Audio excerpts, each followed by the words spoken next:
शुरुआत।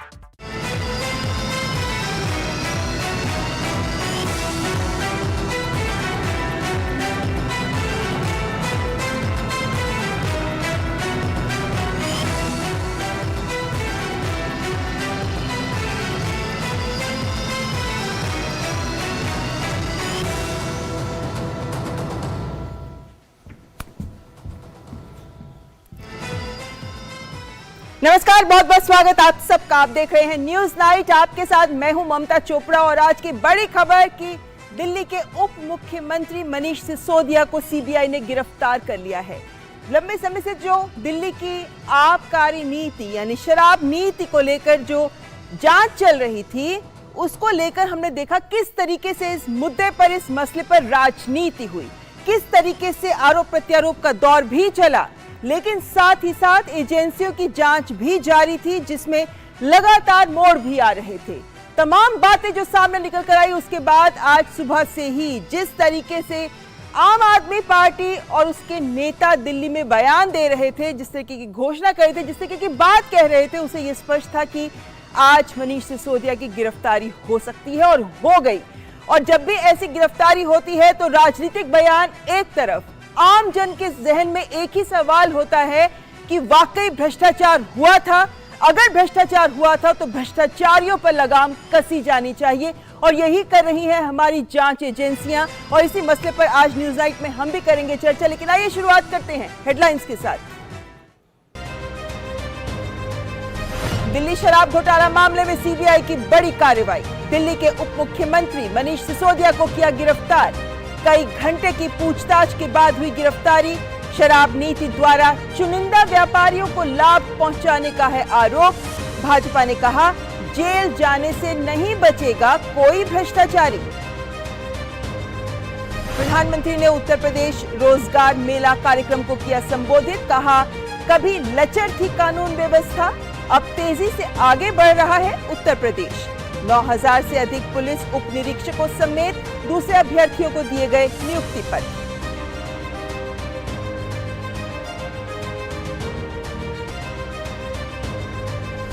प्रधानमंत्री नरेंद्र मोदी ने मन की बात कार्यक्रम की 98वीं कड़ी में देश विदेश के श्रोताओं के साथ साझा किए अपने विचार।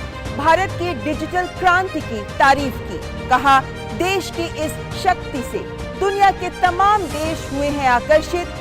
ई संजीवनी ऐप और यूपीआई जैसी कई पहल से ईज ऑफ लिविंग में हुआ बड़ा सुधार। प्रधानमंत्री की देशवासियों से वोकल फॉर लोकल के साथ त्योहार मनाने की अपील। कहा दुनिया में बढ़ा भारतीय खिलौनों का क्रेज। पीएम ने संस्कृति और विरासत के संरक्षण पर भी दिया जोर। कहा इसमें जन भागीदारी की है अहम भूमिका।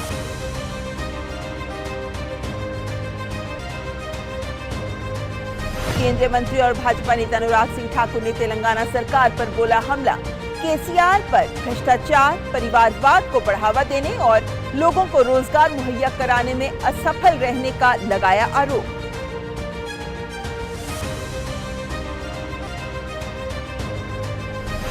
कांग्रेस द्वारा केंद्र सरकार पर निशाना साधने पर भाजपा का पलटवार। केंद्रीय मंत्री अनुराग सिंह ठाकुर ने कहा भ्रष्ट नेताओं के बयानों से नहीं पड़ता कोई फर्क। पीएम मोदी को प्यार करता है सारा देश। भाजपा प्रवक्ता संबित पात्रा ने कहा मोदी से ही संभव हुआ लाल चौक पर तिरंगा। मेघालय और नागालैंड में विधानसभा चुनाव के लिए सोमवार को होने वाले मतदान की सभी तैयारियां पूरी। निष्पक्ष और स्वतंत्र चुनाव कराने के लिए सुरक्षा के पुख्ता बंदोबस्त। महाराष्ट्र के 2 विधानसभा क्षेत्रों में उपचुनाव के लिए डाले गए वोट।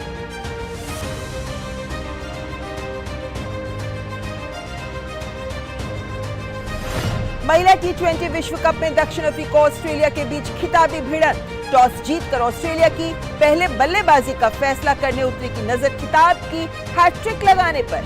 दक्षिण अफ्रीका पहली बार खिताब को जीत सकती है।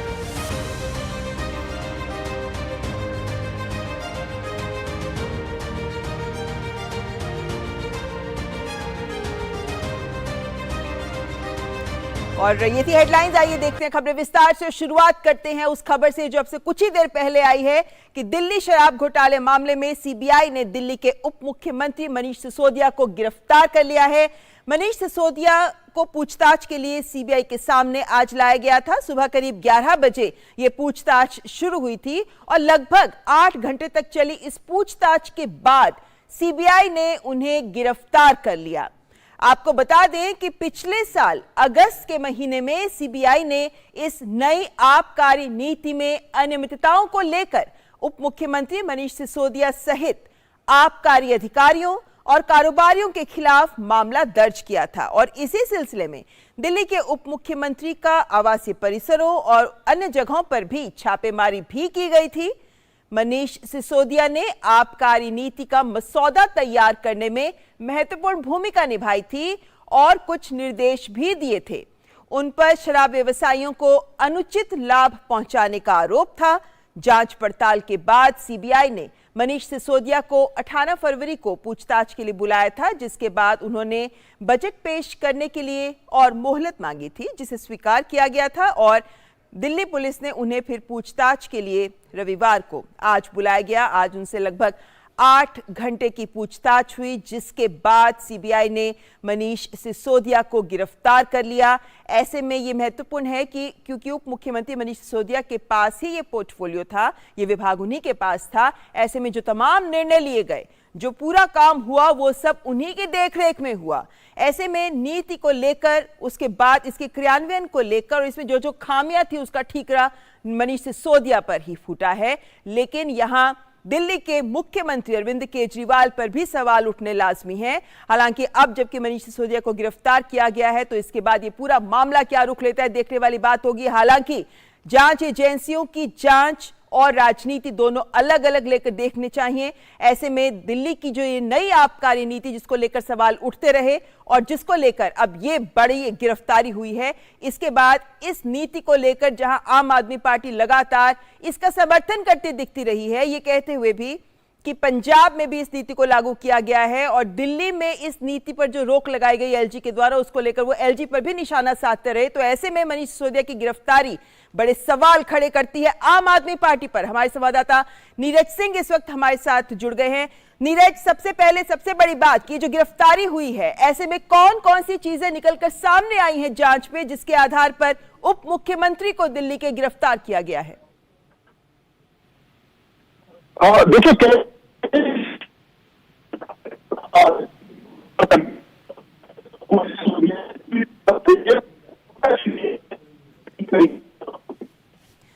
नीरज, अभी आपकी आवाज हम तक नहीं पहुंच पा रही है।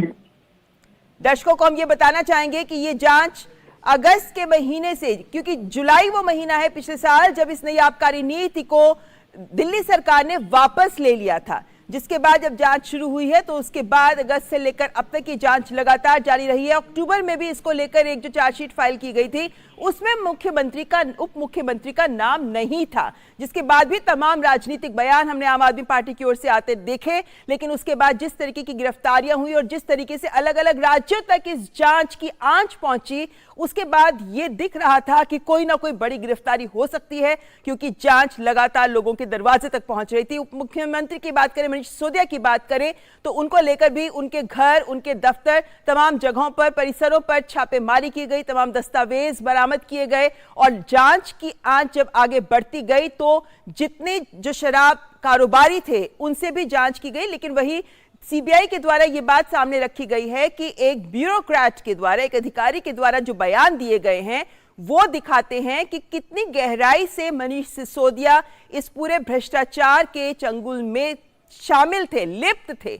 उसमें यह भी बात, क्योंकि पिछले कुछ महीनों से हम देख रहे थे कि जिस तरीके के तथ्य सीबीआई के द्वारा सामने रखे गए थे, उसमें यह बात भी, जिसमें हमें वीडियो की भी बात करनी होगी, जिस वीडियो के आधार पर यह बात भी सामने निकल कर आई कि किस तरीके से अरविंद केजरीवाल भी इन शराब कारोबारियों के साथ मिलकर सिसोदिया के घर में यह सारा ड्रामा रचा गया। ऐसे में नीरज हमारे साथ एक बार फिर जुड़ गए हैं।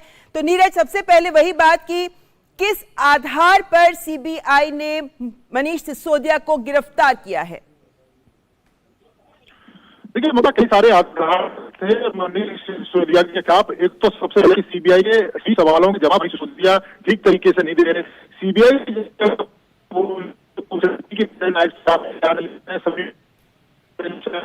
इसके अलावा पार्टी पहुंचा था, क्या था, नीरज, आपकी आवाज अभी भी हमारे पास स्पष्ट तौर पर नहीं आ रही है। इससे पहले कि आपसे बात हम आगे करें, आइए देख लेते हैं भाजपा नेता आरपी सिंह ने सिसोदिया की गिरफ्तारी पर क्या प्रतिक्रिया दी है। It's very obvious that Manish Sisodia was to be arrested because if man is not giving the answers or not giving the proper answer to the CBI, so they have to confront him with the witness and also with Dinesh Arora who has now told a lot of things about how money was transacted. So let's see how does it go further, but let the truth come out, how money from the southern liquor barons came here and how the money was transacted for electoral objectives in Goa and other states. तो जाहिर है कि ये बात सामने है कि कुछ सवालों के जवाब मनीष सिसोदिया नहीं दे पा रहे थे, जिसका मतलब है कि उनसे अभी सवाल जवाब और किया जाएगा। जो विटनेस, जो चश्मदीद गवाह, जो लोग जिनके बयान के आधार पर उन्हें गिरफ्तार किया गया, अब उनके सामने बिठाकर उनसे सवाल जवाब किए जाएंगे और जो हमारे सामने तथ्य आए हैं उन सब तथ्यों को लेकर अब इस जांच को, इस पूछताछ को और ज्यादा आगे बढ़ाया जाएगा। हमारे साथ भाजपा नेता हरीश खुराना का भी इस वक्त प्रतिक्रिया आ रही है, आइए वो भी सुन लेते हैं। अभी भी खबर लगी है कि मनीष सिसोदिया को सीबीआई ने गिरफ्तार कर लिया है। कल रात से अरविंद केजरीवाल और आज सुबह से मनीष सिसोदिया को यही डर सता रहा था कि कहीं गिरफ्तार किया जाएगा। मेरा मानना यह है कि डर उसी को लगता है जिसने कुछ किया हो, जिसने कुछ नहीं किया होता उसको डर नहीं लगता। और जिस प्रकार से घोटाला सामने आया, हम तो शुरू से कह रहे थे कि मनीष सिसोदिया इसके अंदर इन्वॉल्व है। अब चूंकि वो डर रहे थे कि उन्होंने बहुत कुछ किया है इसलिए उनकी गिरफ्तारी होगी, उनकी ये जो डर है उनका कहीं ना कहीं सच साबित हुआ है। लेकिन सवाल ये है, उनको बहुत सारी चीजों के जवाब देने होंगे। जवाब देना होगा कि किस प्रकार से जब पॉलिसी अभी जीओएम में थी आपने क्यों उन व्यापारियों को पहुंचाई, ये एविडेंस सामने आया।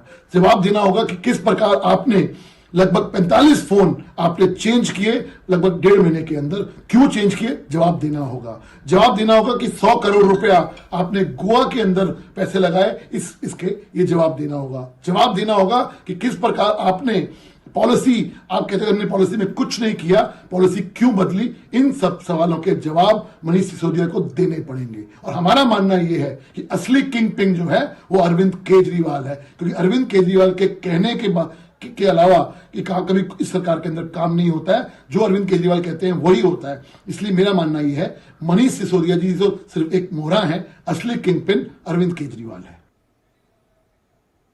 तो जाहिर है भारतीय जनता पार्टी का यह कहना स्पष्ट है कि जिसने गलती की उनको तो पकड़ लिया गया, लेकिन इसके पीछे मास्टरमाइंड किसका था उन्हें भी निशाने पर लिया जाना चाहिए। इस वक्त हमारे साथ जुड़ गए हैं वीरेंद्र बब्बर जो भाजपा के प्रवक्ता हैं, साथ ही संजय के चड्ढा जो सुप्रीम कोर्ट के वकील हैं।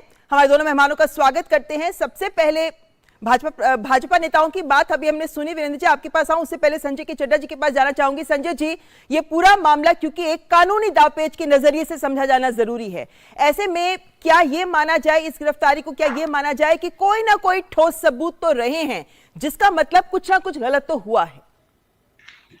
देखिए ममता, मैं आपके माध्यम से ये बताना चाहूंगा कि कभी भी क्रिमिनल लॉ में अरेस्ट जब किया जाता है, विद इन हमारे कॉन्स्टिट्यूशन में ये मैंडेट है कि 24 घंटे के अंदर उसको न्यायालय में पेश किया जाता है अभियुक्त को, जो भी हो वो। मैं इस पर्टिकुलर केस का नहीं, मैं एक ब्रॉडर व्यू आपको देना चाह रहा हूं। और न्यायालय को एक संतुष्टि भी करनी होती है कि जो अभियुक्त को गिरफ्तार किया गया है उसके खिलाफ सब्सटैंशिएटिंग प्रूफ्स हैं, अन्यथा न्यायालय उसकी पुलिस रिमांड या जुडिशियल कस्टडी नहीं देती है। अच्छा। तो अगर किसी व्यक्ति को कोई संशय है कि प्रूफ नहीं है या जो भी चीज है, जो सच्चाई जो है वो, क्योंकि 24 घंटे के अंदर न्यायालय में इनको पेश किया जाएगा, तो यहां पे बहुत आवश्यक होगा देखना कि न्यायालय इसको कैसा ट्रीट करता है, क्योंकि न्यायालय के समक्ष पुलिस को या सीबीआई यहां पे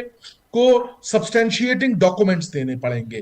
पुलिस डायरी बनती है, कहां किन सवालों का जवाब, जैसा एलिज किया गया है कि वो कोऑपरेट नहीं कर रहे थे, ये बताना पड़ेगा न्यायालय को कि किन सवालों का जवाब नहीं दिया, क्या क्या सब्सटैंशिएटिंग एविडेंसेस हैं और क्या कारण है। अगर पुलिस रिमांड मांगते हैं तो क्या कारण है कि इन किन किन सवालों को कहां कहां पे तहकीकात के लिए लेके जाना है। तो मेरा मानना है कि कल ये बात और पुख्ता तौर पे सामने आ जाएगी, और एज एन एक सबसे बड़ी इन्वेस्टिगेटिंग एजेंसी होने की वजह से मैं इस चीज पे बिल्कुल स्पष्ट शब्दों में कहना चाहूंगा कि जरूर ब जरूर सीबीआई के पास सब्सटैंशिएटिंग डॉक्यूमेंट्स या कोई चीज होगी अवश्य, तभी उन्होंने गिरफ्तार किया है। ये एक आम तौर पे कहा जा सकता है, जबकि मैं दूसरे पक्ष को भी बहुत गहराई से सुन रहा था। वो लोग भी तरह तरह के आरोप लगा रहे हैं, वो मेरे लिए जवाब देने के लिए नहीं है मेरे को। नहीं, ठीक बात है। कानूनी बात अगर हम करें तो आप जैसा आपने कहा कि जब गिरफ्तारी की जाती है एजेंसी के द्वारा तो इतने सबूत, ठोस सबूत होते हैं तो गिरफ्तारी होती है, क्योंकि जैसा आपने कहा 24 घंटे के भीतर उसको अदालत में पेश किया जाएगा और अदालत के सामने ठोस साक्ष्य रखे जाने बेहद जरूरी है। वीरेंद्र जी, ऐसे में क्योंकि जब भी ऐसा कुछ होता है तो आम आदमी पार्टी विक्टिम कार्ड खेलने की कोशिश करती है, भारतीय जनता पार्टी इसको लेकर क्या कहेगी? देखिए, आम आदमी पार्टी के बारे में तो आपने खुद ही कहा कि वो विक्टिम कार्ड खेलने की कोशिश करती है, और मेरे सवालों के जो आपके सवाल हैं उसका जवाब काफी हद तक अभी आदरणीय जो हमारे एडवोकेट साहब हैं उन्होंने दिए, और बहुत विस्तार से उन्होंने बताया कि अगर सीबीआई ने गिरफ्तार किया है तो कोई तो वजह रही होगी। देखिए, मैं आपसे कहना चाहता हूं, जिस प्रकार से, क्योंकि सीबीआई ने क्या इन्वेस्टिगेट किया, सीबीआई के क्या सवाल थे, वो हमारी जानकारी में नहीं है, क्योंकि वो कॉन्फिडेंशियल है। सीबीआई और मनीष सिसोदिया जी के बीच में जो आरोप हैं वो हम सबके सामने हैं, और जिस प्रकार से चीजें निकल करके आ रही हैं, तो कानून तो सबके लिए एक सा है, चाहे कोई मंत्री है, चाहे कोई मुख्यमंत्री है, या चाहे कोई और है, या कोई साधारण आदमी है। जिस प्रकार से अभी हमारे भारतीय जनता पार्टी के प्रवक्ता हरीश जी भी बता रहे थे कि जो चीजें निकल के आई, 1.5 महीने के अंदर 45 फोन कार्ड बदले गए, सिम कार्ड बदले गए, EMI नंबर बदले उनके, तो क्या वजह है? क्या वजह है जो छुपा रहे हो? कुछ तो है जो छुपाते हो, जो हो वो नजर नहीं आते हो। कानून अपना काम कर रहा है, क्योंकि जुडिशियल मामला बन चुका है, मनीष सिसोदिया जी को गिरफ्तार किया जा चुका है, और क्यों गिरफ्तार किया है ये तो सीबीआई बताएगी। और जिस प्रकार से अभी आदरणीय एडवोकेट साहब ने बताया कि 24 घंटे के अंदर कोर्ट में पेश करना जरूरी है, और मैं उनकी इस बात का जरूर समर्थन करूंगा कि कुछ तो सीबीआई के पास ऐसी जानकारी है, क्योंकि पहले भी आपकी जानकारी में होगा सीबीआई ने 2 बार 3 बार इंक्वायरी के लिए बुलाया, पूछताछ के लिए बुलाया, और जब सीबीआई के हाथ में कुछ नहीं था तो सीबीआई ने वापस भेज दिया। तब भी ये कहते थे कि हम तो गिरफ्तार होने गए थे, हम तो गिरफ्तार होने के लिए आए हैं, हमें गिरफ्तार कीजिए, वापस क्यों भेज दिया? और आपने देखा कई बार दिल्ली के मुख्यमंत्री ने चैनल के ऊपर मीडिया के माध्यम से अनेकों बार घोषणा की कि अगली गिरफ्तारी मनीष सिसोदिया की होनी है, अगली गिरफ्तारी मनीष सिसोदिया की होनी है, और आज लीजिए मनीष सिसोदिया जी गिरफ्तार हो गए। क्योंकि केजरीवाल जी बहुत बड़े एस्ट्रोलॉजर हैं, इनको पता है कि इन्होंने अपने कौन कौन से मंत्री से कौन कौन से गलत काम करवाए हुए हैं, तो कहीं ना कहीं वो गलत काम, देखिए सच्चाई छुप नहीं सकती बनावट के असूलों से। आप जितना मर्जी आवरण लगा दीजिए, जितना मर्जी उसे ढकने का प्रयास कीजिए, परंतु सत्य सामने आता है। निश्चित रूप से सीबीआई के बीच में, सीबीआई के हाथ में कुछ ना कुछ होगा, क्योंकि लीगल मैटर है, कानून अपना काम कर रहा है, और मुझे लगता है कानून को अपने काम करने देना चाहिए। आपको लगता है कि ये जो, क्योंकि ये तार जो है, आफ्टर ऑल भ्रष्टाचार का मतलब है कि पैसे का लेन देन हुआ है, और वो जो पैसे का लेन देन हुआ है उसको ट्रैक किया गया है। ऐसे में ये जो ट्रैक किया गया है और जो कुछ तथ्य सामने सीबीआई के सामने आए हैं, लेकिन उससे पहले हमने तमाम सवाल उठते हुए देखे हैं पिछले कुछ महीनों में कि किस तरीके से इस धन का इस्तेमाल अन्य राज्यों में आम आदमी पार्टी के द्वारा किया गया। तो क्या ये भी ये संकेत देता है कि भ्रष्टाचार के आधार पर राजनीति कर रही है आम आदमी पार्टी? निश्चित रूप से इसके अंदर किसी प्रकार का कोई संदेह नहीं है। निश्चित रूप से जिस प्रकार से मीडिया के माध्यम से जानकारी मिलती है, न्यूज़पेपर के माध्यम से जानकारी मिलती है कि 100 150 करोड़ रुपया जो है गोवा के चुनाव के अंदर लगाया गया, जिस प्रकार से जानकारी मिलती है कि अपने लोगों को किस प्रकार से फायदा पहुंचाया गया, जिस प्रकार से जानकारी मिलती है कि पॉलिसी के अंदर किस प्रकार से छेड़छाड़ की गई, और जब इन्हें लगा कि जांच हो रही है, पॉलिसी में जो उन्होंने कमियां निकाल रखी थी, छोड़ रखी थी अपने आदमियों को लाभ देने के लिए, जब वो सामने आनी शुरू हुई तो इन्होंने तुरंत में वो पॉलिसी वापस भी ले ली। हम तो पहले दिन से कह रहे थे कि ये पॉलिसी गलत है, हमने इसका विरोध भी किया था, बार बार विरोध किया, लगातार सड़क के ऊपर भी भारतीय जनता पार्टी के कार्यकर्ता उतरे इसके लिए, और ये उस समय कहते थे कि बीजेपी जो है इन लोगों जो पुराने शराब पॉलिसी के माध्यम से पैसा कमा रही है। वास्तव में निकल करके सामने आ गया कि पैसा कौन कमा रहा है और कितना कमा रहा है। देखिए, बात बहुत बड़ी निकल के आएगी, ये सैकड़ों हजारों करोड़ रुपए का करप्शन इसके अंदर निकल के आएगा, ये छोटी बात नहीं है।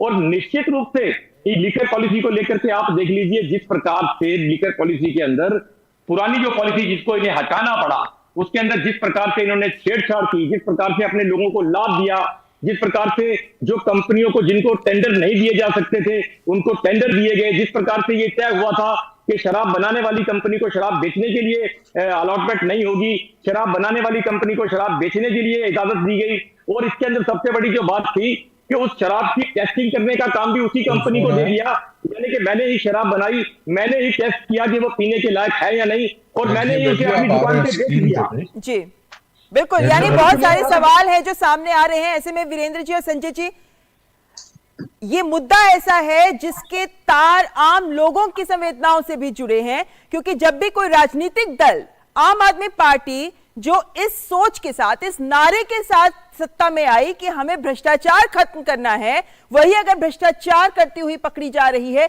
तो ये लोगों के लिए भी एक बड़ा सवाल वोटर के मन में भी, मतदाता के और एक नागरिक के मन में भी उठता है। लेकिन वीरेंद्र जी, हम आज सुबह देख रहे थे जैसे मनीष सिसोदिया जाते हुए कह रहे थे कि मैं 7-8 महीने में जेल में रहूंगा, उसके बाद मैं निकलकर बाहर आ जाऊंगा। ये क्या आधार होते हैं इस तरीके के बयानों का कि इस आत्मविश्वास के साथ कोई व्यक्ति जिसको भ्रष्टाचार के मामले में संदिग्ध पाया गया है वो जेल जाते हुए इस तरीके के बयान देता है? देखिए आप समझिए, मैं आपको एक बात बताता हूं, इससे पता लगता है कि ये क्रिमिनल मेंटेलिटी के लोग हैं। जो क्रिमिनल मेंटेलिटी के लोग जब क्राइम करते हैं तो वो रास्ता निकालते हैं कि जब इस क्राइम में मैं पकड़ा जाऊंगा तो मुझे कौन से रास्ते से बचना है। तो निश्चित रूप से जो अपराध इन्होंने किया है उससे बचने के रास्ते भी इन्होंने खोज रखे होंगे और इनको लगता होगा कि उन रास्तों के माध्यम से ये बच जाएंगे। परंतु ऊपर वाले के घर पे अंधेर नहीं है, देर जरूर है। जितनी देरी हुई दिल्ली की जनता को, आम आदमी पार्टी के नेताओं को समझने में, वो देरी हुई, परंतु आज दिल्ली की जनता भी समझ चुकी है। और कानून देखिए अपना काम कर रहा है। मनीष सिसोदिया जी 6 महीने में बाहर आए, 6 साल में बाहर आए या 6 दिन में बाहर आए, ये कानून के ऊपर निर्भर करता है।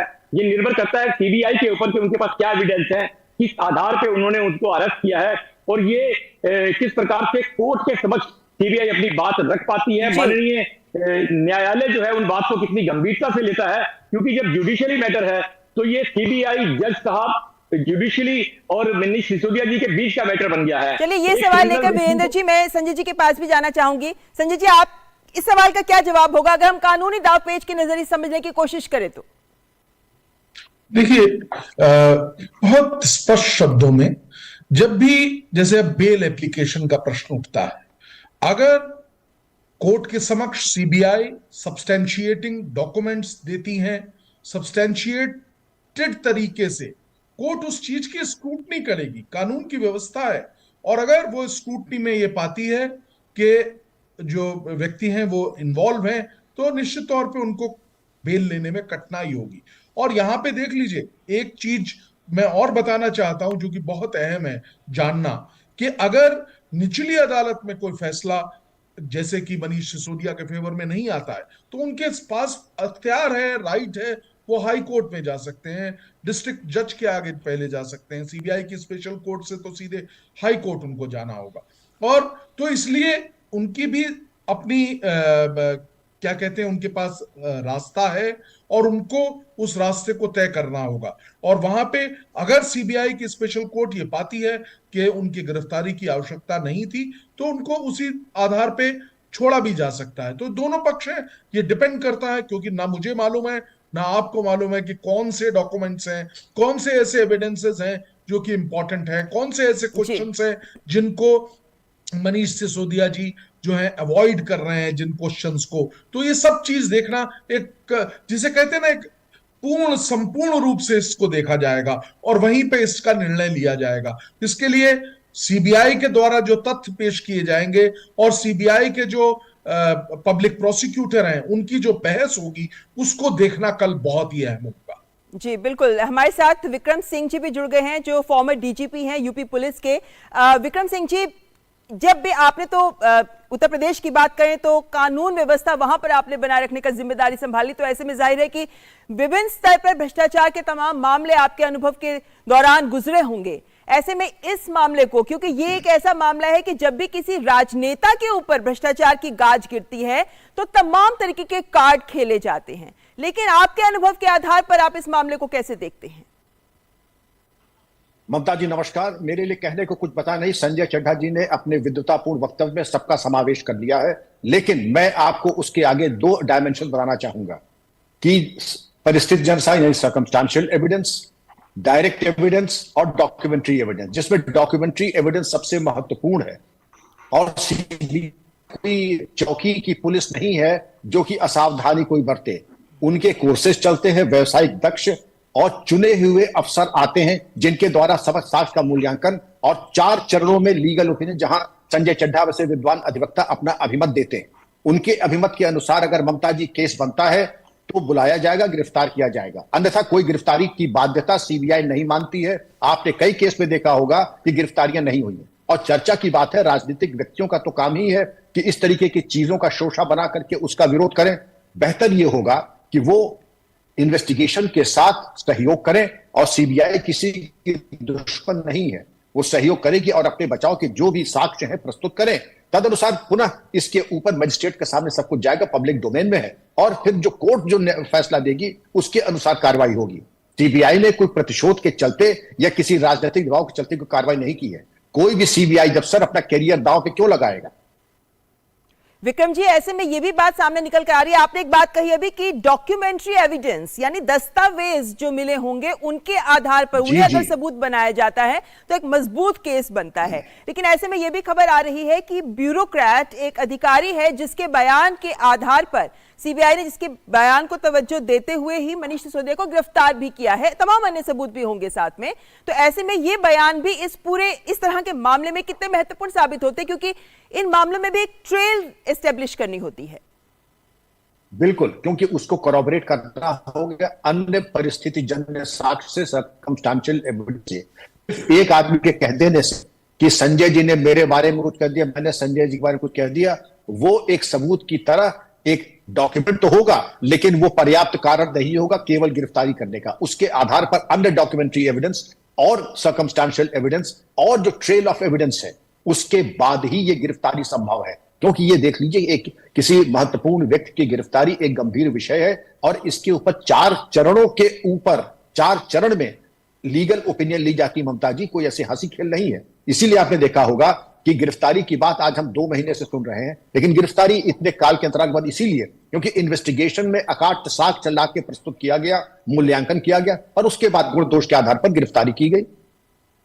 जी बिल्कुल। तो ऐसे में संजय जी, जैसे अब चूंकि गिरफ्तारी हो गई है तो जाहिर है तमाम बयान सामने आएंगे, और एक वर्ग है जो इस बात को जोर शोर से उठाएगा कि भाई राजनीतिक द्वेष के चलते इस तरीके की कार्रवाई हुई है। लेकिन कहां तक झुटलाए जा सकते हैं इस तरीके के बयान, इस तरीके के आरोप जो लगाए जाते हैं ऐसे मामले में? देखिए ममता जी, जैसा आदरणीय विक्रम जी कह रहे थे कि ओपिनियंस ली जाती हैं, चेन ऑफ इवेंट्स को चेक किया जाता है, सिर्फ बयान को नहीं, बयान के बाद डॉक्यूमेंट्स का अवलोकन होता है, उन डॉक्यूमेंट्स का कोरोबोरेशन होता है, और तदुपरांत ओपिनियन लेने के बाद गिरफ्तार किया जाता है। तो एक बड़ी परिपक्वता से सीबीआई की एजेंसी है, मुझसे बहुत ज्यादा जानते हैं आदरणीय विक्रम सिंह जी, उन्होंने आप बड़ी स्पष्टता से बताया। अब मैं आता हूं कि पॉलिटिकल जो लोग हैं उनके बयानात से क्या प्रभाव पड़ेगा। मुझे ऐसा लगता है उस प्रभाव की जहां तक बात है, वो प्रभाव है शून्य, उसका कोई प्रभाव नहीं है कोई भी। हां, जरूर हम कह सकते हैं कि मीडिया ट्रायल जरूर हो सकता है, तमाम चैनलों पे तमाम पॉलिटिकल पार्टीज के लोग अपने पक्ष और विपक्ष रख सकते हैं, और उसका लेकिन जो एक्चुअल परिस्थितियां हैं उन पे तनिक भी प्रभाव नहीं पड़ता, ऐसा मेरा मानना। जी विक्रम जी, जब भी इस तरीके का भ्रष्टाचार का मामला अगर हम आम आदमी पार्टी के नजरिए से देखते हैं तो हम पाते हैं कि ये वो पार्टी है जो सत्य, निष्ठा, सेवा, जन कल्याण और भ्रष्टाचार को खत्म करना तमाम नारों के साथ सत्ता में आई थी। ऐसे में इस पूरे मामले में हमने देखा है किस तरीके से इसके तार अलग अलग राज्यों तक भी जुड़ते नजर आ रहे हैं। कह सकते हैं कि मनीष सिसोदिया की गिरफ्तारी एक शुरुआत है, इसके बाद ये गाज और लोगों पर भी गिर सकती है। संभावना है, अगर जिसने रॉन्ग नंबर डायल किया है या जिसने भ्रष्टाचार में संलिप्त रहा है, कार्रवाई उसके खिलाफ निसंदेह होगी ही। आप सही कह रहे हैं कि जब ये पार्टी सत्ता में आई थी तो एक आशा की नई किरण, एक क्षितिज पे इंद्रधनुष दिखाई पड़ रहा था, लेकिन वह नाम बड़े दर्शन छोटे। कालांतर में आप सच्चाई सबके सामने, राजनीति मेरा विषय नहीं है, मैं सबका मंगल चाहता हूं, लेकिन जो स्वयं अपने मंगल की इमारत बना रहा है तो जैसा करेगा काम वैसा के लिए है। अब अगर इनकी पर कार्रवाई हुई है, और अभी क्या ममता जी, आप जो हालात अन्य राज्यों में जहां पर ये इनकी सत्ता है वहां पर जरा देख लीजिए, वहां पर क्या हालात है। मैं समझ रहा हूं कि आपका निष्कर्ष बिल्कुल सही है और जो भयावह स्थिति अन्य जगहों पे हो रही है, कम से कम आप उसकी निंदा कर लेते, आप उसकी भर्त्सना कर देते। कार्रवाई छोड़ दीजिए, निंदा भर्त्सना भी ना करना, इसके मतलब मूक सहमति है।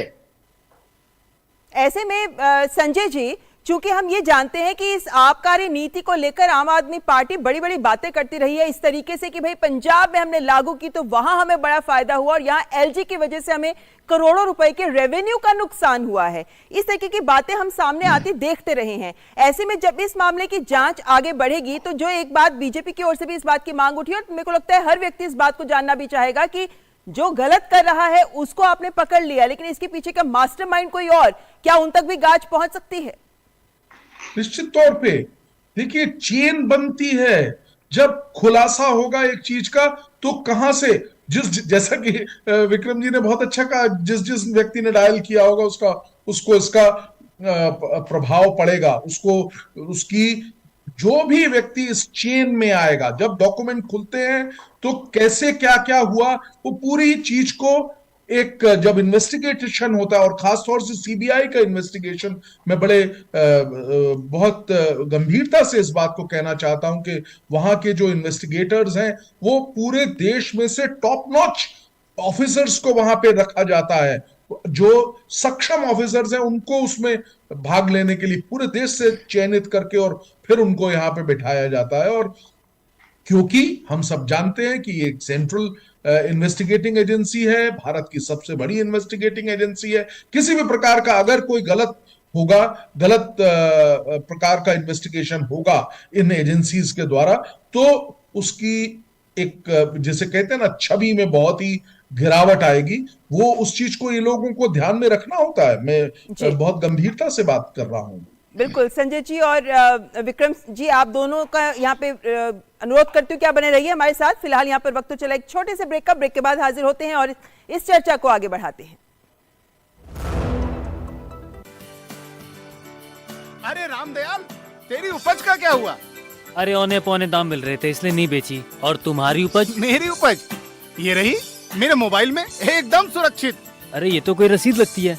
कोई रसीद नहीं, डिजिटल रसीद है जो WDRA से पंजीकृत वेयर हाउस में उपज रखने से मिलती है। WDRA? WDRA भारत सरकार की एक संस्था है जो अच्छे और सुव्यवस्थित वेयर हाउसों को पंजीकृत करता है। अच्छा, अब तुझे इस रसीद का कमाल दिखाता हूँ, चला। देखा, इस रसीद पर बैंक से लोन हो गया। ये तो कमाल हो गया। कमाल तो अभी और भी है भैया। देखो, जब और जहाँ उपज के अच्छे दाम मिलेंगे, उपज बेच दूंगा और फिर बैंक का सारा लोन भी चुकता कर दूंगा। अरे वाह मुन्नी। पापा, आप मेरा नया बैग लाए? हाँ, ये रहा तुम्हारा नया बैग। और तुम्हारे लिए झुमके। WDRA का प्रयास, किसानों का आर्थिक विकास।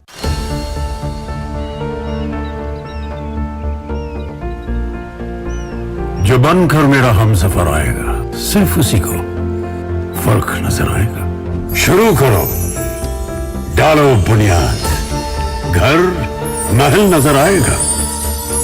वंडर लाइए, वंडर नहीं, फर्क नजर आएगा। वंडर सीमेंट, फर्क नजर आएगा। कौन सा परफ्यूम है? परफ्यूम बहुत फ्रेश लग रहे हो। पार्लर गई थी? No parlour, no facial. ये है मेरा फेवरेट सोप। ये एकमात्र साबुन है जो आत्मविश्वास देता है। Mysore sandal soap. हो गया इंतजाम। किसका? गुड्डी की फीस का। दिखा, 20,000 का लोन तुरंत। पता है कौन दे रहा है, ब्याज कितना है? लोन विनियमित संस्थानों से ही लें और कर्ज उतना जितनी जरूरत, वो भी जांच कर। हो गया इंतजाम। पगार एडवांस में भेजिए। RBI कहता है, सही वित्तीय बर्ताव करे आपका बचाव।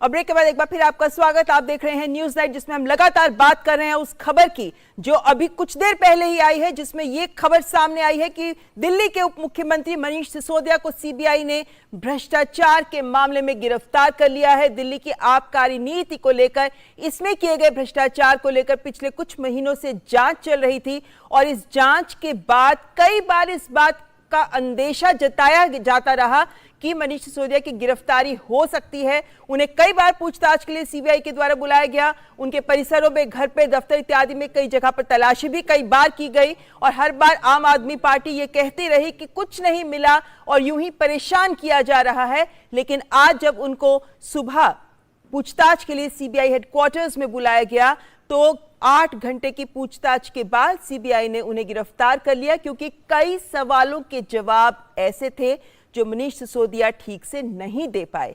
ऐसे में उनके साथ पूछताछ को और आगे बढ़ाने के लिए उन्हें गिरफ्तार किया गया है, जिसके बाद जिस तरीके से हमारे साथ इस वक्त 2 विशेषज्ञ जुड़े हुए हैं जो इस बात को सामने ला रहे थे कि 24 घंटे में उन्हें अदालत में पेश किया जाना है। हमारे साथ इस वक्त जुड़े हुए हैं संजय जी जो एडवोकेट हैं, हमारे साथ जुड़े हैं विक्रम सिंह जी जो पूर्व डीजीपी हैं यूपी के। ऐसे में संजय जी, इसके लीगल एस्पेक्ट्स को ही आपसे और गहराई से समझना चाहेंगे कि इस तरीके के मामले जब सामने आते हैं तो इसके आगे किस तरीके के कानूनी दावपेच होते हैं, ये पूरा मामला कानूनी रूप से आगे क्या रुख ले सकता है, बेल मिलने की कितनी संभावना? देखिए, इनिशियल मैंने जहां तक बेल का प्रश्न है उसमें देखिए क्या होता है कि कोर्ट के समक्ष जो पक्षकार है अर्थात अभियुक्त है वो एक एप्लीकेशन लगाते हैं। उस एप्लीकेशन में वो ग्राउंड्स लिखते हैं कि ये देखिए ये कारण है, मुझे इस वजह से बेल मिलनी चाहिए।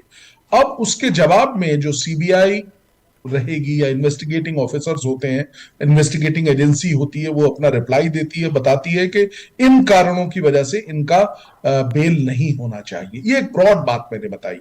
अब यहां इस पर्टिकुलर केस में हमें यह देखना होगा कि सीबीआई के पास, जैसा हम शुरू से दोबारा इस चीज को रिपीट कर रहा हूं, कि अगर उनके पास ऐसे दस्तावेज हैं, ऐसे डॉक्यूमेंट्री एविडेंसेस हैं, ऐसे अन्य एविडेंसेस हैं जो कि ये सब्सटैंशिएटिंग रूप से प्रूव कर रहे हैं कि वो लिप्त थे, और अन्य बात यह है कि उनको हमें अभी और उनसे तहकीकात करनी है, उनसे प्रश्न पूछने हैं, कुछ इन्वेस्टिगेट करना है, और ऐसा प्रभाव है कि ऐसा भी लगता है इन्वेस्टिगेटिंग एजेंसी को कि जो अभियुक्त हैं वो किसी भी तरीके से छेड़छाड़ कर सकते हैं साक्ष्यों के साथ। तो इन परिस्थितियों में वो आग्रह कर सकते हैं कोर्ट से कि इनकी बेल नहीं हो।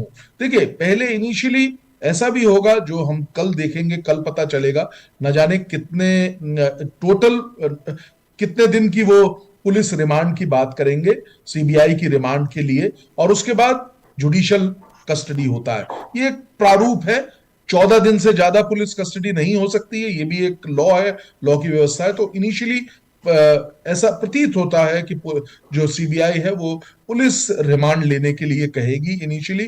कोर्ट उसका अवलोकन करेगी, साक्ष्यों को देखेगी, जो भी सब्सटैंशिएटिंग डॉक्यूमेंट्स है, रीजनिंग को देखेगी कि क्या कारण है कि इनको पुलिस रिमांड में भेजा जाए, सीबीआई के पास भेजा जाए, और उसके बाद वो उस पर निर्णय देगी। तो गहराई से तहकीकात की जाएगी जिसके आधार पर अदालत भी अपना फैसला लेगी। वीरेंद्र जी हमारे साथ जुड़े हुए हैं। वीरेंद्र जी, आम आदमी पार्टी तो इसको लोकतंत्र का काला दिवस घोषित कर रही है।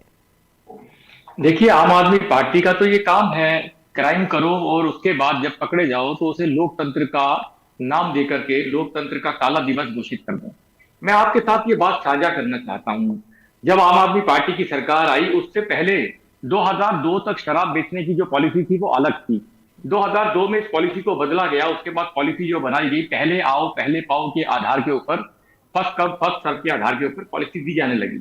2021 में इन लोगों ने उस पॉलिसी को बदल दिया और फर्स्ट कम फर्स्ट सर्व के आधार से बदल करके अपने लोगों को लाभ पहुंचाने के लिए आम आदमी से दूर कर दिया। 30 करोड़ रुपया सिक्योरिटी और 5 करोड़ रुपया होलसेलर का रेट दे दिया। आम आदमी की पॉलिसी के अंदर इसके अंतर्गत भाग ही नहीं ले सकता था। उसके बाद जो इन्होंने उस पॉलिसी के अंदर जो जो चीजें तय की गई कि शराब बनाने वाली कंपनी को शराब बेचने का अधिकार नहीं होगा, वो अधिकार इन्होंने दे दिए। रेट कौन तय करेगा? कमीशन जो थी, पहले शराब बेचने वाले व्यापारी को 2% कमीशन दी जाती थी, उस कमीशन को बढ़ा करके 12% कर दिया। ये क्यों कर दिया, इसके पीछे हर व्यक्ति को हर चीज समझ आ रही है।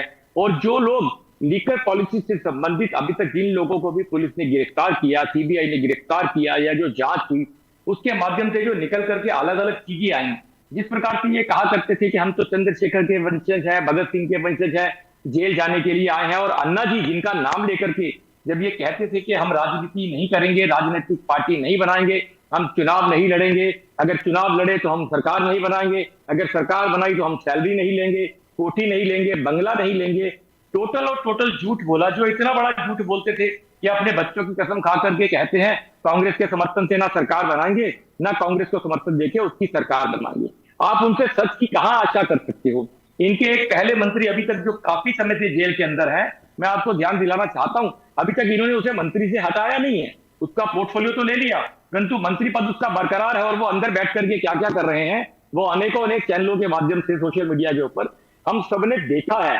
शराब बनाने वाले ही शराब चेक करेंगे कि ये पीने लायक है या नहीं, आप समझ सकते हैं इसके पीछे का क्या मतलब है। और क्लब करके आप 5, 7, 10 लोग इकट्ठे होकर के जुड़ेंगे तो आपको टेंडर नहीं पार्टिसिपेट करने दिया जाएगा। उन लोगों को भी आपने टेंडर पार्टिसिपेट करने दिया।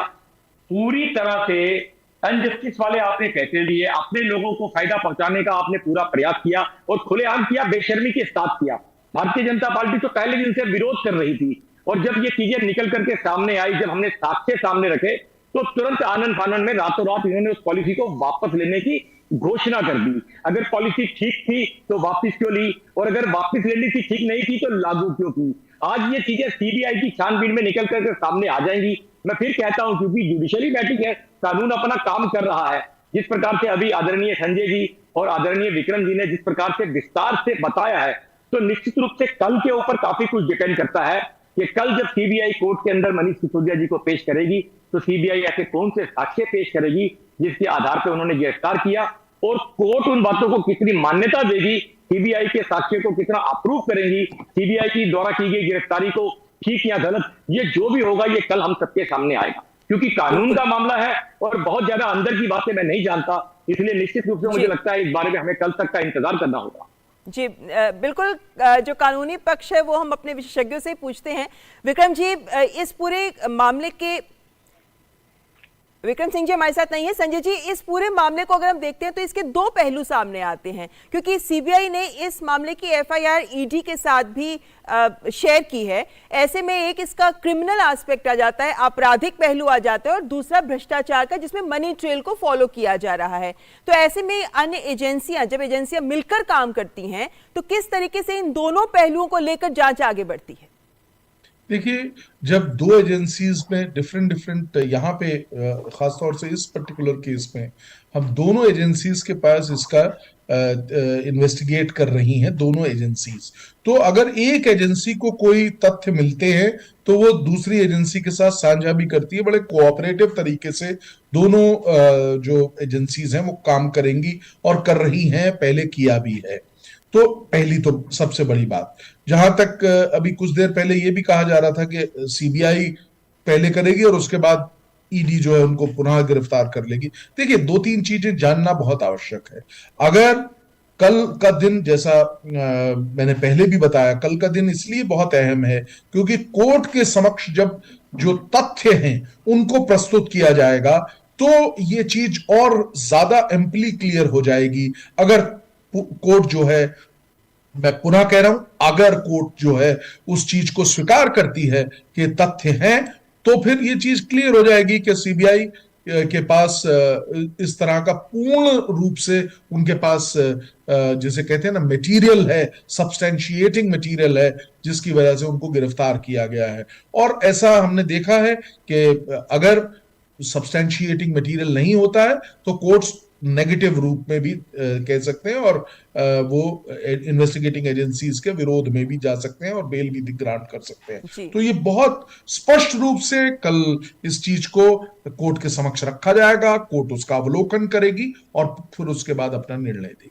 जी बिल्कुल, ऐसे में चूंकि अब से कुछ ही देर बाद हमको बीजेपी की प्रेस वार्ता भी मिल सकती है, लेकिन वीरेंद्र जी, जिस तरीके से आम आदमी पार्टी के द्वारा ये बात सामने रखी जा रही है कि इसमें रोकना चाहेंगे आपको, इसमें सीधा लिए चल रहे हैं आपको बीजेपी हेडक्वार्टर्स, जहां बीजेपी प्रवक्ता संबित पात्रा इस वक्त संवाददाताओं को संबोधित कर रहे हैं, प्रेस कॉन्फ्रेंस कर रहे हैं। Against corruption needs a lot of seriousness and of course a lot of maturity.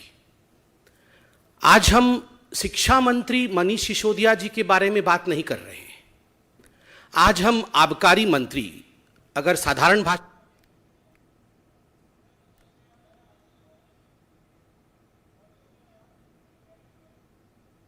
Party कहीं न कहीं अपनी शिक्षा नीति, अपने स्कूल, इनके विषयों को सामने ला कि आम आदमी पार्टी और मनीष सिसोदिया जी ने अपने कमीशन के चक्कर में, यह टेक्निकल विषय है, हर कोई जानता है कि जहां तक होलसेलर के कमीशन का विषय था, पहले जो कमीशन 2% का था, उस कमीशन को बढ़ा करके 12% का कमीशन किया गया था। इतना बड़ा इजाफा जो कमीशन का है, यह क्यों किया गया था? ताकि इस कमीशन से मोटा माल, मोटा फायदा, एक प्रॉफिट बैकडोर से आम आदमी पार्टी कमा सके।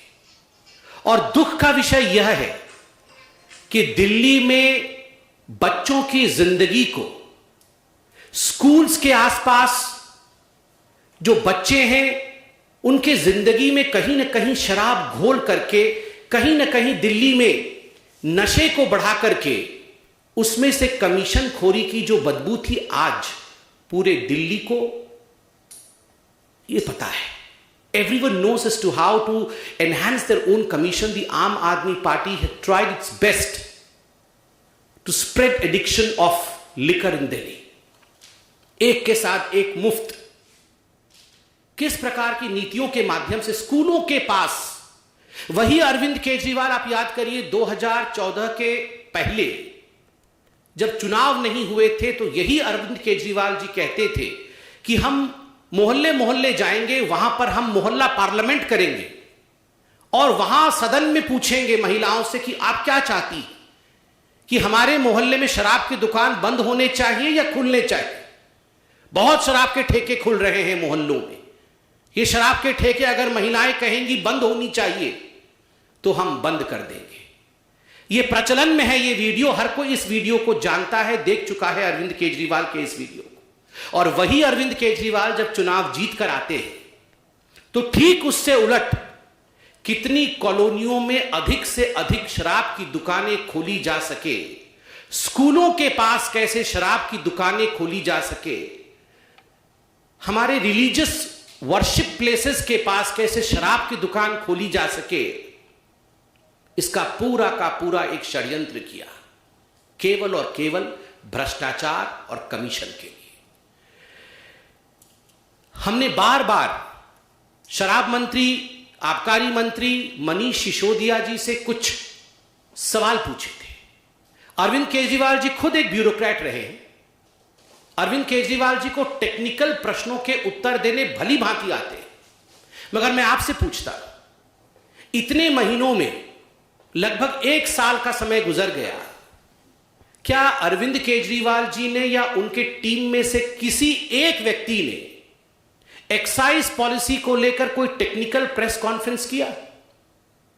हमने सवाल पूछा था कि आखिर ये पॉलिसी, आपकी जो एक्साइज पॉलिसी थी, जो शराब नीति थी, ये इतनी अच्छी पॉलिसी थी जिसके विषय में आप बोलते थक नहीं रहे थे कि इतने करोड़ों का हमें फायदा होगा, आखिर आपको वो आनन फानन में वापस क्यों लेना पड़ा? एक कारण आपने नहीं दिया। एक कारण दिए बगैर जब ये पूरा विषय कि इसमें घोटाला हुआ है, भ्रष्टाचार हुआ है, जब ये कहा गया, when you were flagged by the LG that this is an important issue and there is some corruption in this, you in fact took away the excise policy, you withdrew the excise policy. The question is, the excise policy which you always appreciated, which you always in fact spoke in favor, why had you to take it back? आपको उसे वापस क्यों लेना पड़ा? दूसरा, हमने बार बार पूछा कि ये होलसेलर्स का कमीशन आपने 2% से बढ़ा करके 12% क्यों किया? क्या ये स्टिंग ऑपरेशन के माध्यम से हमारे सामने नहीं आया कि इसका आधा कमीशन जो है रीरूटिंग होकर आपके ही पास आता था। ये सारे sting operation Bharatiya Janata party और भारतीय जनता पार्टी ने मीडिया से लेकर, क्योंकि मीडिया ने इसे अपने सोशल मीडिया साइट इत्यादि में डाला था, हमने इसे उजागर किया है। हमने सवाल पूछा था जब मीडिया ने दिखाया हमें कि ये जो आबकारी नीति थी, एक्साइज पॉलिसी थी, ग्रुप ऑफ मिनिस्टर्स के सामने रखने से पहले इसे अपने व्यापारी मित्र, जो शराब के व्यापारी थे, जो ठेकेदार थे, उनको लीक किया गया, पहले उन तक पहुंचाया गया ताकि जो उनके लाभ के विषय हैं वो उसे अपना ले और जो हानि के विषय हैं उसे ट्वीक कर दिया जाए, उसे चेंज कर दिया जाए। क्या यह हकीकत नहीं है कि हमने सवाल पूछा था कि ब्लैक लिस्टेड कंपनीज जो थी, कानून के मुताबिक ब्लैक लिस्टेड कंपनीज को मनीष सिसोदिया जी और आम आदमी पार्टी की सरकार उन्हें ठेका नहीं दे सकते थे, मगर क्या कारण था कि मनीष सिसोदिया जी ने बतौर शराब मंत्री दिल्ली को शराब में डुबोने के लिए आपने ब्लैक लिस्टेड कंपनीज को भी ठेका दिया। क्या कारण था कि कानून में एक प्रावधान है कि मैन्युफैक्चरर्स जो हैं उन्हें रिटेल के काम में नहीं लाया जा सकता। इस पूरी एक्साइज पॉलिसी में कानून को दरकिनार करते हुए आपने मैन्युफैक्चरर्स को रिटेल में डाला। इसका आपने किसी प्रकार से कोई एक्सप्लेनेशन नहीं दिया। क्या कारण था? हमने पूछा कि 144 करोड़ रुपया आपने अपने इन मित्रों का, जो शराब के ठेकेदार थे, लाइसेंस फी आपने माफ किया। इसका कोई उत्तर नहीं। रेटोरिकल उत्तर है कि बीजेपी हमें छोड़ना नहीं चाहती है, हम तो आगे बढ़ रहे हैं, मगर टेक्निकल उत्तर नहीं। क्या कारण था कि इतने सारे स्टिंग ऑपरेशंस में जो सवाल उठाए गए थे, मनीष सिसोदिया जी को जब ये सवाल रूबरू होकर पूछा गया, मीडिया ने पूछा, तो मनीष सिसोदिया ने केवल ड्रामा कहकर इस पे कोई उत्तर नहीं दिया, प्रेस कॉन्फ्रेंस छोड़ के चले गए।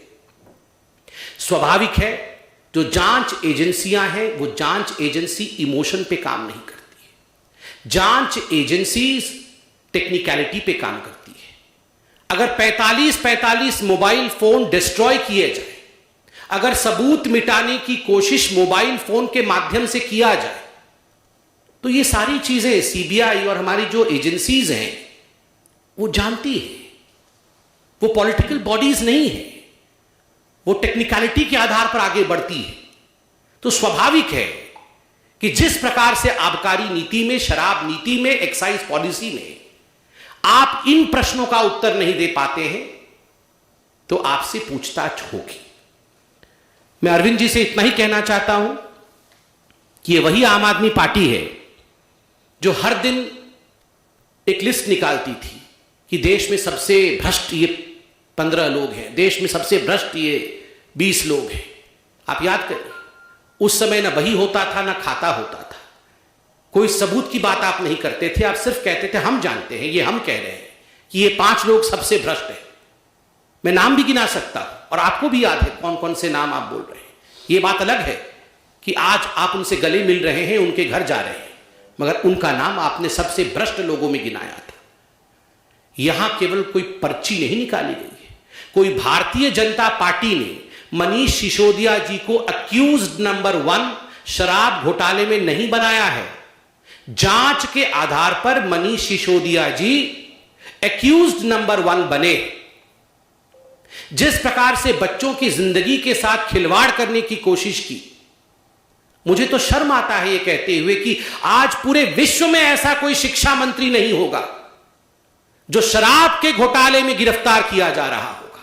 Just imagine an minister of education getting arrested for excise policy. ये आंख खोलने वाला विषय है, ये चौंकाने वाला विषय है। बच्चे जो हिंदुस्तान के भविष्य हैं, स्कूल जो हिंदुस्तान के भविष्य को गढ़ता है, उस स्कूल के सामने शराब का ठेका खोलना और उस शराब के ठेके से 12% कमीशन लेना, उससे घोटाला करना। मनीष जी, दुख होता है कहते हुए, you played with the lives of our kids. आपने हमारे बच्चों के जीवन के साथ खिलवाड़ किया। दिल्ली के बच्चों के जीवन के साथ, दिल्ली की महिलाओं के जीवन के साथ आपने ठीक नहीं किया। जिन महिलाओं ने चीख चीख कर कहा कि हमारी कॉलोनी में 10-10 ठेके खोले जा रहे हैं, यह भ्रष्टाचार का अड्डा है, आपने सुना नहीं। और इसका कारण है कि आज आप सलाखों के पीछे जा रहे हैं। जीरो टॉलरेंस फॉर करप्शन, भ्रष्टाचार को लेकर भारतीय जनता पार्टी का जीरो टॉलरेंस है। यह किसी प्रकार से भी राजनीति का विषय नहीं है और भ्रष्टाचार के खिलाफ यह लड़ाई, यह जंग हमेशा जारी रहेगी और रहनी भी चाहिए, क्योंकि स्वच्छ राजनीति, नशा मुक्त राजनीति, यही भारतीय जनता पार्टी हमेशा से ही कहते रही है। Agencies and the parties, these are separate issues. The war would be fought in the battle ground of courts. आप कोर्ट्स में लड़िए। सत्येंद्र जैन के लिए भी आप यही कह रहे थे कि वो बिल्कुल पाक साफ है, दूध के धुले हुए हैं, मगर कोर्ट ने अभी तक उन्हें बेल ग्रांट नहीं किया है। क्या कारण है कोर्ट ने उन्हें बेल ग्रांट नहीं किया है? क्योंकि there is merit in the case, case में मेरिट है, इसलिए बेल नहीं ग्रांट हुआ है। और आज बिल्कुल हम कह सकते हैं there is merit in the case of Manish Sisodia's corruption in excise policy. इसमें भी मेरिट है। इसलिए आप जिस प्रकार का ड्रामा कर रहे हैं, जिस प्रकार का दिखावा कर रहे हैं, दिखावे और ड्रामा से कुछ नहीं होता है। आप टेक्निकली इस विषय को जनता के सामने रखिए। बहुत बहुत धन्यवाद। कोई प्रश्न हो तो अवश्य पूछिए। सर, अरविंद ने ट्वीट करके कहा कि मनीष बेकसूर है, उसकी गिरफ्तारी गंदी राजनीति है। लोग सब देख रहे हैं, लोगों को सब समझ आ रहा है, लोग इसका जवाब देंगे, इससे हमारा हौसला बढ़ेगा, हम संघर्ष के साथ और मजबूत होंगे। अरविंद केजरीवाल जी इतना कुछ ट्वीट कर रहे हैं। अरविंद केजरीवाल जी से आप पूछिए कि जो 6 प्रश्न भारतीय जनता पार्टी और भारत की जनता पूछ रही है, उसके उत्तर जरा ट्वीट कर दे कि ब्लैक लिस्टेड कंपनी को ठेका क्यों दिया, 2% से बढ़ाकर के 12% कमीशन क्यों किया, मैन्युफैक्चरर्स को रिटेल के बिजनेस में क्यों लेकर आए, 144 CR क्यों माफ किया आपने मित्रों का, पॉलिसी को वापस क्यों लिया। इतने प्रश्नों का उत्तर अरविंद केजरीवाल जी ट्वीट कर दें तो मुझे लगता है वो उचित होगा। यहां वहां की बातें ट्वीट करने से कोई लाभ नहीं है, कोर्ट में उसका कोई औचित्य नहीं है। बहुत बहुत धन्यवाद। Thank you. तो इस वक्त प्रेस वार्ता को संबोधित कर रहे थे और जो सवाल आज भारतीय जनता पार्टी की ओर से उन्होंने पूछे हैं, ये तमाम सवाल वो हैं जो कुछ समय पहले से ही भारतीय जनता पार्टी इस मामले में लगातार आम आदमी पार्टी से मुख्यमंत्री अरविंद केजरीवाल और मनीष सिसोदिया से पूछती भी रही है, और जिसको लेकर ही दिल्ली के एलजी ने इस पूरे मामले में सीबीआई जांच की मांग भी की थी। ऐसे में यही सवाल आज एक बार दोबारा उठाए गए हैं, क्योंकि पीछे भारतीय जनता पार्टी ने यह भी बात सामने रखी थी कुछ समय पहले कि जब इस कमीशन को 2% से बढ़ाकर 12% किया गया तो उसमें से 6% आम आदमी पार्टी के खाते में जा रहा था। ये तमाम बातें निकलकर सामने आती रही हैं। ये बात उन्होंने एक बार फिर पूछी। उन्होंने ये भी कहा है, भारतीय जनता पार्टी ने ये भी बात आज सामने रखी है कि शायद विश्व में ऐसा पहली बार होगा कि कोई शिक्षा मंत्री शराब घोटाले में पकड़े गए हैं। लेकिन एक बात स्पष्ट उन्होंने कही है कि जो भी बात करी आम आदमी पार्टी, लेकिन जो सवाल भारतीय जनता पार्टी पूछ रही है, अगर वो उसके सीधे जवाब दे तो बात हो सकती है। फिलहाल न्यूज नाइट में आज बस इतना ही, लेकिन इस मामले पर डीडी न्यूज पर लगातार हमारी नजर बनी हुई है। दीजिए इजाजत, नमस्कार।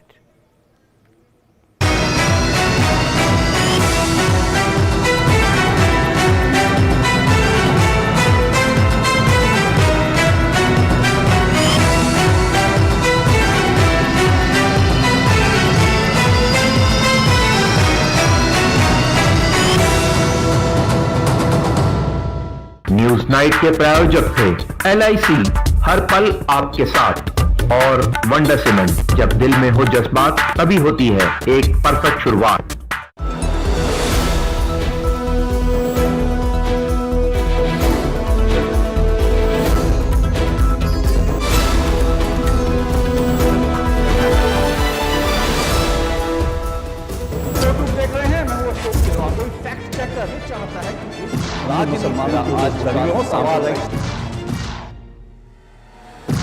आसान नहीं होता सच के लिए लड़ना। जिसकी आवाज कोई नहीं बनेगा, उसकी आवाज हम बने। जो डर जाते हैं वो झूठ से कहां टकराते हैं।